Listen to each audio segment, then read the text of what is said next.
Olá pessoal, sejam todos bem-vindos. Eu sou Ernesto Bresi e esse é o nosso IGCast, o podcast da Abralimp, Associação Brasileira do Mercado de Limpeza Profissional. Gostaria de agradecer aqui aos nossos patrocinadores do IGCast, o Grupo Cadiz, que há 3 décadas atua na área de serviços de segurança, vigilância, portaria, recepção, limpeza, manutenção e demais serviços de facilities. Acesse o site www.cadiz.com.br, Cadiz com Z no final. Além do podcast, a Abralimp também conta com a revista EG Plus. Aproveito a oportunidade para fazer aí um convite para vocês, conhecerem aí o novo site da revista. E um dos destaques da reportagem desta semana é a posse da diretoria da Abralimp para a gestão 2023. Vai lá e confira. www.revistaegplus.com.br. E hoje nós vamos falar de um tema que não é mais moda, né? É pura realidade, que é sustentabilidade no mercado de limpeza profissional. E eu tenho aqui um convidado muito especial, tem mais de 16 anos de experiência no mercado de higiene e limpeza profissional, gerente técnico de uma grande indústria química, diretor da Câmara Setorial de Fabricantes de Químicos pela Abralimp, que é o Thiago Lopes. Thiago, seja bem-vindo ao nosso podcast. Obrigado, Ernesto. É um prazer estar aqui, poder dividir com quem está nos assistindo, apertando a Érica, a Gisele, a Ana Cláudia, para a gente gerar conteúdo aí de qualidade e principalmente fundamentado. Vamos começar. Eu falei da revista e recentemente saiu uma matéria aí sobre sustentabilidade na revista EG Plus. Sim, eu gosto até de falar, quando a gente fala de sustentabilidade é um tema bem conceitual, né? Como a gente estava falando um pouco antes dos bastidores, né? Falamos mais nos bastidores do que aqui. Exato. Essa questão de sustentabilidade, né? Que seria atender às necessidades das gerações atuais sem prejudicar as necessidades das gerações futuras, né? E aí a gente tem esse desafio de transformar esse conceito em ação, né? E não existe apenas uma única ou outra ação que você pode tomar, é um conceito bem fluido, customizado para atender cada atividade. E na matéria da EG Plus, né, onde um associado da Câmara Setorial de Químicos teve uma grande colaboração, ele aborda uma questão bem interessante, né, na parte da composição de produtos, porque antigamente a gente ficava muito focado em biodegradabilidade, né? E tem um ativo que já não é mais permitido na Europa, né? Na verdade, tem uma concentração máxima permitida muito pequena, que é de 0,1%. Né? Nos Estados Unidos já tem estudo mostrando que tem impactos, eles estão pensando em reduzir, e aqui ainda no Brasil a gente não tem nenhum direcionamento, né? Que é uma matéria-prima usada para fazer um detergente, chamado nonilfenol. Ele é biodegradável, mas apesar de ser biodegradável, nesse ponto ele tem até uma questão sustentável. Mas ele é derivado do petróleo, então ele não é biorrenovável, ele não é de uma fonte infinita, né, de matéria-prima, e ele também acaba causando maiores impactos no meio ambiente, quando descartado principalmente em meios aquáticos, né? Impactos como ele pode ser teratogênico, ele pode ser carcinogênico, ele pode ter disfunções hormonais em peixes, que posteriormente é passado para a gente através do consumo desses peixes. Então aquilo que inicialmente, né, lá atrás parecia ser uma ação, né, voltada para a sustentabilidade, porque o produto é biodegradável, a gente começa a rever esses conceitos e falar, olha, tem coisa melhor do que isso hoje no mercado, para a gente conseguir atender não só a questão de biodegradabilidade, mas a questão de biorrenovável e também de não bioacumulativo, que a gente fala. Então, teve essa matéria, uma colaboração, e é um tema que ele permeia aí todos os temas da nossa sociedade, né? Então, é sempre importante a gente poder bater um papo a respeito. Legal. A gente fala também no tripé da sustentabilidade, que engloba aí algumas práticas ambientais, sociais, econômicas. Você pode comentar um pouquinho? Sim. Eu enxergo até em 2 tripés, né? Um é esse, né, que eu acho que seria o segundo tripé, e um que eu gosto bastante Como eu venho da área química, né, quais seriam as ações voltadas para produto químico para higiene e limpeza profissional que atendesse aí alguns quesitos da sustentabilidade? Então eu vejo que você tem a questão da composição, né, do produto, né? Então, biodegradabilidade, produto renovável, já existe detergentes derivados da cana, da laranja, da soja, do milho, do coco e não mais derivado do petróleo. Isso é bem positivo, né? Produtos que não têm mais na sua composição agentes bioacumulativos que vão ficar no meio ambiente por mais tempo. Então são biodegradáveis, são biorrenováveis e são isentos de uma série de matérias-primas que hoje nós conhecemos que sabemos que se acumula no meio ambiente. Mas isso seria um dos pés, né, que é a questão da composição. Mas aí tem a questão da apresentação, né? Imagina um produto que atenda tudo isso, mas ainda é entregue numa embalagem plástica, né? Seja normalmente uma embalagem PAD, né, que é polietileno de alta densidade, uma embalagem rígida, né, que tem índices de reciclagem mínimo hoje no Brasil. A gente está falando de um país que consome cerca de 11 milhões de toneladas de plásticos por ano e recicla, né, na verdade, ele coleta cerca de 10% disso, mas recicla na prática apenas 1,28% disso. Então, o produto dentro do frasco, ele é sustentável. Mas e o frasco? Então, já existem iniciativas também a nível mundo, né? Europa, Estados Unidos, principalmente, Ásia desenvolvida, embalagens ou para reduzir significativamente a quantidade de plástico por litro de produto produzido, ou até mesmo a substituição por embalagens de papel. Eu vi uma matéria recentemente de uma empresa inglesa que está produzindo cosméticos e produtos saneantes, né, produtos de limpeza, em embalagens de papel. E aí, embalagens de papel hoje, por exemplo, no Brasil, chega a atingir índices de 60% de reciclagem. Então, eu tenho um produto químico sustentável e tenho uma apresentação sustentável. E por último é a aplicação, né? Na área da limpeza, nós falamos que nós temos 3 tipos de limpeza: seca, úmida e molhada. Seca não vai produto químico, né? E nem água. E culturalmente nós somos arrastados aí. Água, né? Gostamos de água. A gente lava carro, a gente lava quintal, a gente lava cozinha, lava o banheiro, né? E a gente tem essa noção de que se eu não lavar, não estar limpo. E lavar é um tipo de limpeza. Principalmente áreas de saúde, por exemplo. A limpeza úmida de superfície ela tem se tornado cada vez mais presente. Menos água, primeiro, né? Mais rápido, mais produtivo, né? Menos água, né? E menos produto químico. E normalmente quando você faz uma limpeza úmida, a limpeza úmida não é seguida de enxágue, então é menos água ainda, né?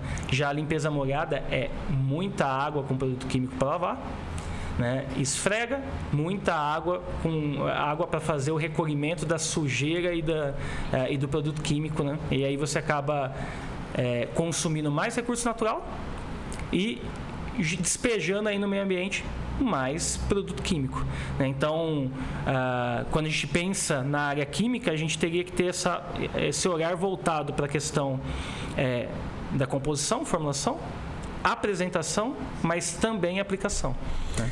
Quando você fala da embalagem, né, existe aí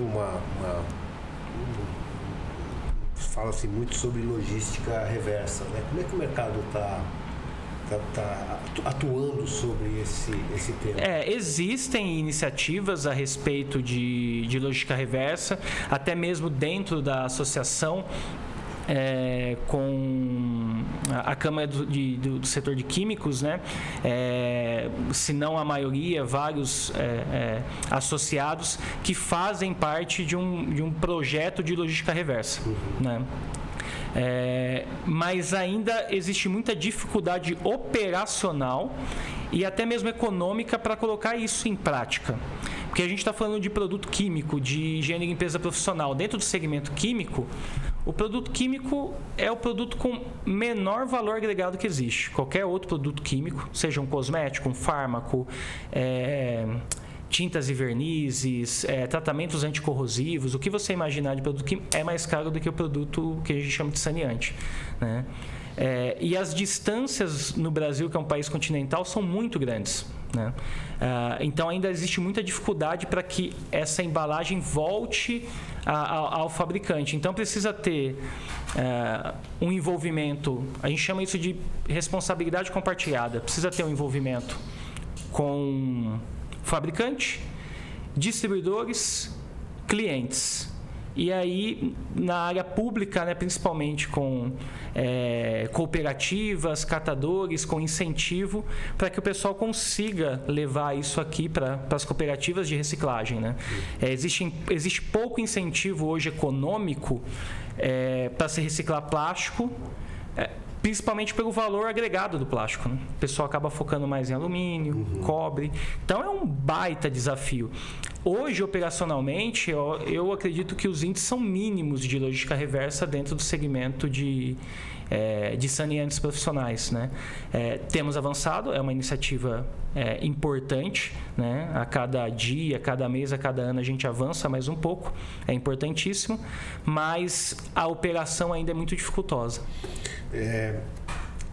Como é que você vê a estratégia aí dos empresários, né, com relação à implantação, né, da saída, né, de um processo sustentável dentro das empresas? E em seguida, como é que a gente vê o empresário consciente, mas às vezes a ponta lá, né, a operação não tem a mesma consciência que o empresário tem. Como é que a gente agrega tudo isso? Quando a gente vê o âmbito dos empresários, né, das instituições e indústrias, a sustentabilidade ela é uma vantagem competitiva, né? Num mundo que as coisas acontecem muito rápido, né? Então, de repente, um produto e um serviço que acabou de sair, logo em seguida ele já tem 1, 2, 3 dezenas de concorrentes fazendo mais ou menos a mesma coisa, né? E mais do que os demais que estão aí sendo apresentados para o mercado. Então, as indústrias, as instituições, elas têm focado bastante na questão de sustentabilidade, seja implementando pequenas ações ou tecnologia e inovação para ter esse diferencial competitivo.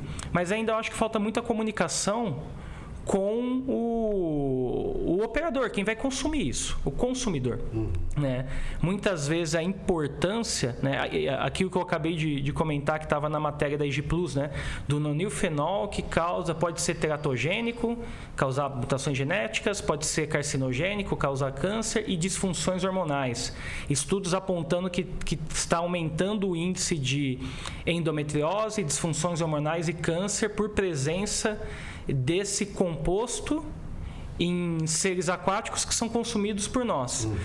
Mas que está fora um pouco desse ramo químico, porque é um conhecimento muito específico. Então, precisa ter iniciativas de comunicação para que essa informação chegue até lá na ponta, né? Para que isso se torne critério avaliativo de uma instituição, de uma indústria, de uma empresa de facilities, na hora de selecionar quem vão ser os seus parceiros para fornecimento, seja de bens ou serviços, né? Seja de máquina, equipamento, acessório, produto químico. Então, é um desafio muito grande, é uma questão cultural, acaba estando correlacionado aí com o momento de país que a gente vive, né? A gente ainda é um país em desenvolvimento, né? Mas eu acredito que assim, aos pouquinhos a gente vai chegar lá. Como é que na área de facility especificamente, como é que o colaborador pode ajudar nesse processo de sustentabilidade? Porque a gente fala, eu estou investindo em produtos cada vez mais sustentáveis, equipamentos cada vez mais sustentáveis, né? Menos gasto de energia, menos ruído, etc, etc. Como é que o colaborador lá na ponta, você que é do setor de químicos, né? E que deve vender aí para a turma das empresas de serviço, como é que faz esse processo para chegar lá na ponta e utilizar de forma correta e ver, né, a importância desse processo? É o engajamento, né? É a sensação de pertencer a algo, né? De fazer parte daquilo. Só que o engajamento, eu costumo dizer que não é algo que ele nasce por si só, né? Ele passa ali por conscientização. A conscientização passa por treinamento, que passa por educação. Então, as empresas de facilities, elas têm cada vez mais estado mais próximas do seu colaborador, né? Educando, treinando, capacitando para que ele crie uma consciência e daí sim passe a ter o engajamento. E para isso eles estão tendo muito apoio aí das indústrias fornecedoras de insumos para eles. Então, cada vez mais os fabricantes de máquinas têm levado esse conhecimento para o operacional lá na ponta, né? Eu tenho visto aí o pessoal postando em redes sociais, né, no próprio site das empresas, salas abarrotadas de pessoas passando por treinamento voltado para máquinas com uma pegada de sustentabilidade. Olha, essa máquina consome menos energia, ela precisa de menos produto químico e menos água para fazer a mesma tarefa que você fazia, né? E passar algumas informações, fundamentar, né? Olha, a gente consome tanto de energia por pessoa por mês por ano, tanto de água por pessoa por mês por ano, tanto de produto químico por pessoa por mês por ano, e isso faz com que a gente consiga reduzir em X%, isso em volume é tanto. Isso vai despertando engajamento com os colaboradores. A mesma coisa os fabricantes de equipamentos e acessórios, a mesma coisa os fabricantes de químicos. Que é uma jornada sem fim, né? Porque quando a gente achar que a gente chegou num bom padrão de sustentabilidade, o jogo começa tudo de novo. Porque enquanto tiver atividade humana nesse planeta, sustentabilidade vai ter que ser uma meta a ser percorrida, não tem que ser perseguida, né? Não tem outra maneira. Então, com isso você acha que o consumidor mudou, né? Está mais exigente e aí o empresário tem que ter um olhar com mais atenção para esse mercado? Quando eu comecei, a limpeza não é mais igual ao que era 10 anos atrás, há 5 anos atrás, e não é mais igual a hoje. Do papel, né? Exatamente, né?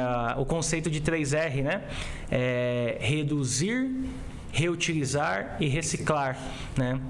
Então,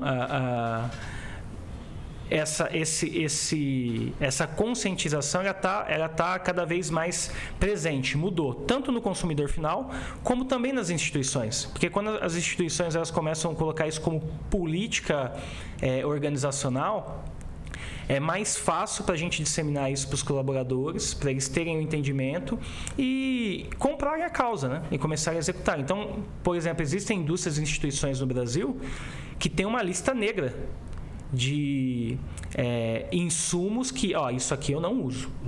Seja na composição de um produto químico, seja na apresentação por embalagem, seja na maneira do uso.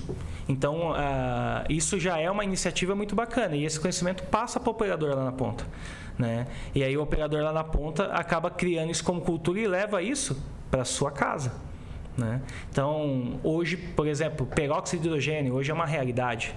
É um ativo muito usado em limpadores em geral, que simplesmente se degrada em oxigênio e água, né? Não tem nenhum tipo de residual, né? Começou forte na área profissional e aos poucos a gente está encontrando inúmeros produtos à base de peróxido de hidrogênio no varejo, substituindo um produto que é mais agressivo para o operador, é mais agressivo para a superfície, é mais agressivo para o meio ambiente, que são os produtos clorados, amoniacados, alcalinos, né? Então, tem mudado demais, tem mudado bastante. Quando a gente fala em sustentabilidade, a gente tem que também falar em viabilidade financeira. Como é que a gente põe na balança a sustentabilidade e a parte financeira, que a gente sabe que é importante também para os empresários. Sim. Eu acho que aí entra o segundo tripé que eu comentei, né? O primeiro lá, a composição, a apresentação e a aplicação. E o segundo tripé seria a questão econômica, ambiental, né? E social. O ambiental, ele é o mais fácil da gente atender, porque quando você tem um produto com uma composição sustentável, com uma apresentação sustentável, com uma aplicação sustentável, ele vai atender o ambiental. Agora, e a questão econômica? Porque às vezes, imagina, Ernesto, você está usando esse produto aqui que custa R$10 e eu te apresento um produto totalmente sustentável, você fica maravilhado. E aí quando eu te passo o custo, eu falo que é 20. né? Ou eu falo que é os mesmos 10, só que você tem que usar o dobro de produto para ter a mesma efetividade, né? Ou você vai pagar de repente um pouco mais barato, mas é um produto muito mais voltado para limpeza molhada do que úmida, né? Então é um desafio. Aos poucos as condições para fechar a equação, elas estão melhorando por questão de oferta e demanda. Antigamente a gente tinha pouquíssima oferta. Vou dar um exemplo. Quando eu comecei no segmento, né, tinha uma matéria-prima chamada D-limoneno, um solvente natural extraído da casca da laranja. Eu brinco com o pessoal, é aquele sumo que a gente apertava da casca da polcã, da mexerica, né, e a gente via saindo. Aquilo é um excelente produto de limpeza e desengraxe. Aquilo era descartado pela indústria porque não tinha procura nenhuma, não existia demanda para aquilo. E aos poucos foi criando demanda e aquilo hoje é caríssimo. Produtos à base de D-limoneno são naturalmente produtos caros, de alto valor agregado. E eles substituem solventes derivados do petróleo, né? Percloroetileno, ortoclorobenzeno, né, água ras, eles vêm substituindo, né? Então o mercado tem cada vez mais ofertado isso, porque a sustentabilidade acaba sendo uma vantagem competitiva. Então o pessoal está cada vez trazendo mais, e aí essa equação já está fechando. O próprio nonilfenol há 10 anos, 12 anos atrás, quando começou o movimento na Europa, era difícil você substituir pelas opções que tinha no mercado. Hoje é praticamente parelho. Você consegue substituir tal qual com um custo tal qual, né? A gente não tem tanta dificuldade. É lógico que sempre vai ter desafios, mas é aquilo que eu comentei, né, da jornada infinita da sustentabilidade, né? A gente avança em algumas coisas, aí começa a ver outras que estão distantes, começa a avançar nas distantes e assim a gente continua, né? Ásia desenvolvida, Europa, Estados Unidos. E isso vem também, você pega, a globalização traz muito essas indústrias de fora para cá, e quando traz essa cultura. E quando traz essa cultura nova, o mercado doméstico corre atrás. Opa, eu preciso ter isso também. Então, o mercado doméstico hoje, em termos de tecnologia, inovação, ele está muito parelho às multinacionais que estão no Brasil. As multinacionais acabam bebendo da fonte com uma facilidade maior, porque já tem isso no seu DNA. O adotar, né, transformações reais, né? É isso que nós temos no mercado hoje, né? Quer dizer, nós temos tudo disponível. O empresário ele tem a necessidade, em função de toda a competitividade que a gente sabe que existe, de implantar. E o mercado está fazendo isso, né, Thiago? O mercado está agindo bem, está reagindo bem a esse processo, né? A sustentabilidade está praticamente dentro do planejamento estratégico de muitas empresas hoje em dia. E se não de uma forma explícita, ele acaba estando de uma forma implícita dentro do propósito. Né? E dentro desse planejamento isso começa a permear a parte estratégica, mas depois vai virar ação lá na ponta. Que é o desafio que eu comentei com você de transformar a frase da Glo Harlem em ações, né? Poxa, como sustentabilidade atender às necessidades das gerações atuais sem comprometer as gerações futuras.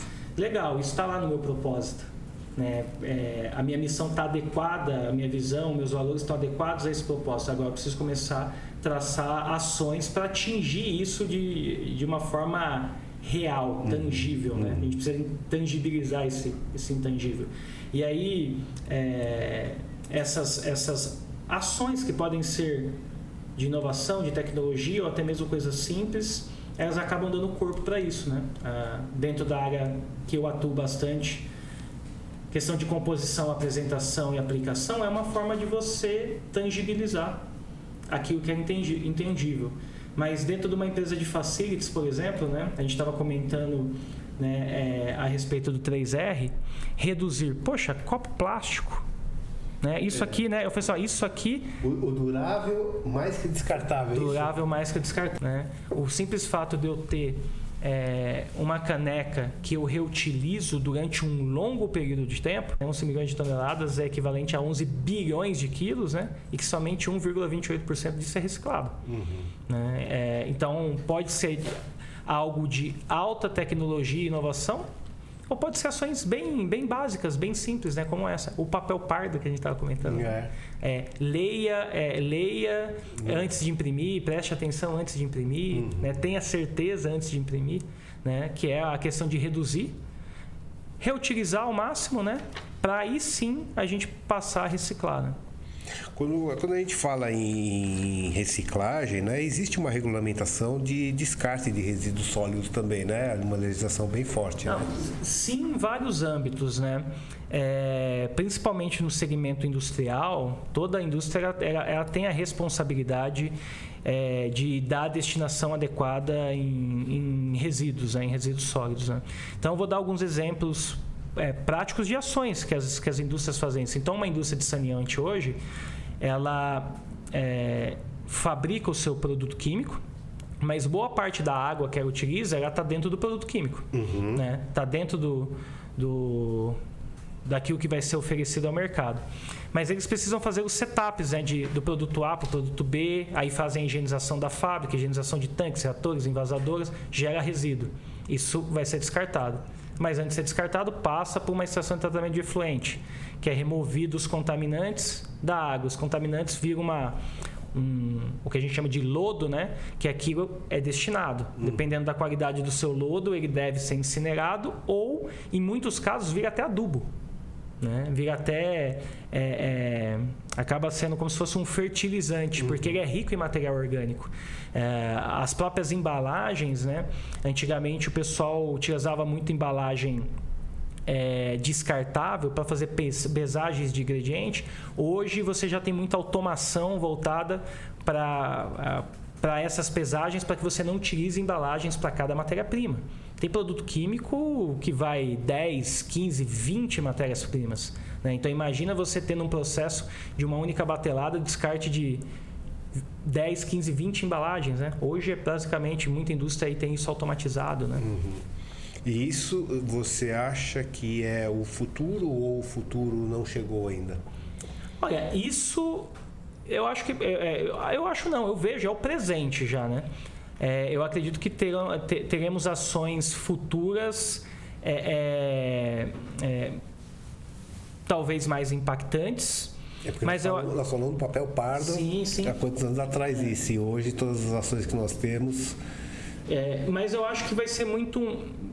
eu costumo dizer o seguinte, vou fazer uma alusão, tá, Ernesto? Né? E vou usar um momento que a gente acabou de viver, né? Copa do Mundo. A Argentina é campeã da Copa do Mundo, né? Com muito mérito, jogou para ser campeão. Um Messi, um cara fora de série. Você acredita que o Messi vai jogar a próxima Copa? Talvez sim. Eu acredito que não. Não vai vir um novo Messi. E aí talvez aquilo que o Messi entrega em termos de números precisa ser rateado entre os demais jogadores. O Messi entrega bastante gol, a gente precisa de alguém que faz gol. O Messi entrega uma jogada individual, a gente precisa de alguém que entrega uma jogada individual. Eu acho que no futuro vão ser mais somatórias de coisas simples do que algo fora do comum. Eu acredito muito mais nessas pequenas ações, né? Para a gente conseguir aí um todo, né? Do que uma bala de prata, né? Voltando um pouquinho, né? Já pessoas estão discutindo, né? Quem é melhor, né? Se é Messi ou Maradona. Se para alguém o Messi é melhor, a Argentina demorou toda a história do futebol para ter um Messi. Então eu não acredito que na próxima Copa a gente vai ter um segundo. E aí, o que faz? Né? Uma somatória de coisas. Pega aquilo que ele entrega para a gente ter o Messi no coletivo, não no individual. Também na questão da sustentabilidade. Né? Hoje hoje é o papel pardo, amanhã é o papel pardo e a caneca, depois da manhã é a torneira com acionamento para economizar água, né? E aí a gente vai somando sensor de luz para evitar desperdício de energia elétrica, né? Que é um recurso natural. Que é a tecnologia das coisas que estão aí. É isso. né? Então, cada vez mais a gente vai avançar nessa somatória, nesse combo, né? Questão da sustentabilidade no E, né? E a questão do ESG em si, ele nos ajuda muito, né? Porque é o cutucão, né? Que a gente precisa para avançar na questão ambiental, social e de governança, né? E cada vez vai estar mais presente, porque o mundo está globalizado, nós dependemos de outros países dependem de nós, mas a gente também tem que tomar algumas ações até para se autoproteger, né? Eu vejo que tem muita questão técnica, regulatória dentro do ESG, mas muita conotação geopolítica também, né? Eu preciso proteger o meu mercado, né, dentro de um critério de padrão de qualidade, seja essa qualidade na questão de sustentabilidade, de uso e etc. Então, isso vai ajudar a acelerar. Se eu quiser vender para o mercado europeu, eu vou precisar atender o ESG. Se eu quiser vender para o mercado americano, eu vou precisar atender o ESG. Então, são algumas ignições que a sociedade acaba utilizando, né? A sociedade está muito madura, acaba utilizando para acelerar essas ações, né? Principalmente no que tange a sustentabilidade. Você sabe se existe algum incentivo fiscal? Não? Eu até te perguntei isso, mas o governo precisa fazer a parte dele também, né? Precisa, alguns incentivos são sempre bem-vindos, ajuda a alavancar, se não vitalício, mas de repente momentâneos, né, para você ter aquele start, né? Eu falo que a maior carga de energia é sempre para sair da inércia, né? Depois que saiu da inércia, você já tem o próprio movimento te levando para frente, né? Então isso acaba ajudando, mas no que diz respeito aquilo que eu comentei de composição, apresentação e utilização de produto químico de higiene e limpeza, zero de incentivo fiscal. Uma empresa não paga, por exemplo, um produto totalmente sustentável, ele não paga menos IPI, ICMS, PIS, COFINS, por ser sustentável, né? Então, isso eu acho que são iniciativas que faltam, né? Eu não sei se isso existe também para o Brasil. Eu estava até discutindo com um amigo recentemente que eu não sabia se, por exemplo, carros elétricos tinham isenção, algum tipo de incentivo fiscal no Brasil, que parece que não tem no mundo inteiro, né? Então, poxa, eu estou deixando de jogar toneladas de CO2 no meio ambiente através de queima de combustível fóssil. E qual é o benefício que eu ganho por tomar essa ação? Apenas uma consciência limpa, né? Eu acho que precisa ir um pouquinho além e falta bastante incentivo. A gente está bem imaturo nesse sentido, né? Falamos um pouquinho antes, né, da gente entrar no ar aqui sobre essa pesquisa, né, desse instituto, né, os 15 itens, né, que eles consideram importantes do setor de serviço. É um assunto que a gente poderia conversar numa próxima oportunidade, né? Sobre o durável, sobre produção local mais que global, né? A gente até falou sobre isso aqui fora do ar, né? O local gasta menos transporte. A gente estava dando um exemplo que serve para isso, né? Para que a gente atenda as nossas necessidades hoje, né? E não venha comprometer aí a necessidade das gerações futuras, né? Bom, pessoal, estamos chegando no final. O bate-papo aqui está muito bom. Tiago, queria suas considerações finais. Qual o recado que você deixa para o mercado? Bom, primeiro agradecer o convite, né? Brinquei antes, né? Pessoas importantes sentaram nessa cadeira aqui, né? Ainda está quente, né? Tem uma responsabilidade aqui. Agradecer, eu fico feliz por isso aqui acontecendo, mais de 30 episódios, real, tá aqui, né? Ana Cláudia, Érica, Gisele, não que o EGCast estava nascendo, né? No momento que muita gente está gerando conteúdo nas redes sociais, a cadeia produtiva inteira da higiene e limpeza profissional na Abralimp, quem mais tem condições, né? Quem é a pessoa a instituição com mais condições de gerar conteúdo de qualidade, né? Então, eu fico muito feliz, né, em relação a estar aqui, poder dividir. E dando um recado um pouco voltado em relação ao tema, né? o feito é melhor que o perfeito. Não se abstenha de tomar uma atitude sustentável, por menor que ela seja, né? Por falta, de repente, de grandes tecnologias. Não são... É passinho por passinho. É o papel pardo, a caneca ao invés do copo descartável, são sensores de luz, né? São coisas do dia a dia que já estão muito acessíveis, que a gente consegue aí... ter uma ação efetiva, transformar o conceito, né, em uma ação real, palpável, tangível, mensurável em relação à sustentabilidade. Então, dê o primeiro passo, saia da inércia e comece a ter um pouco desse pensamento sustentável em todas as ações da sua instituição, da sua indústria, dentro dos bens e serviços que você fornece dentro da sua vida cotidiana. Acho que é importante. Legal. Bom, agradeço a presença do Thiago Lopes aqui no nosso EGCast, o podcast da Abralimp, em nome do Ricardo e toda a equipe. Pessoal, convido vocês também para conhecer o trabalho da Fundação Uniabralimp. Muito legal, vários cursos. Entre lá no site.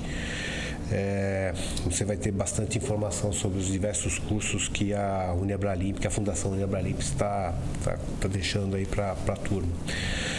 Bom, pessoal, acompanhe os nossos episódios do EGCast pelas principais plataformas digitais. Eu fico por aqui, agradeço a atenção de vocês e até a próxima oportunidade. Tchau, pessoal. Obrigado.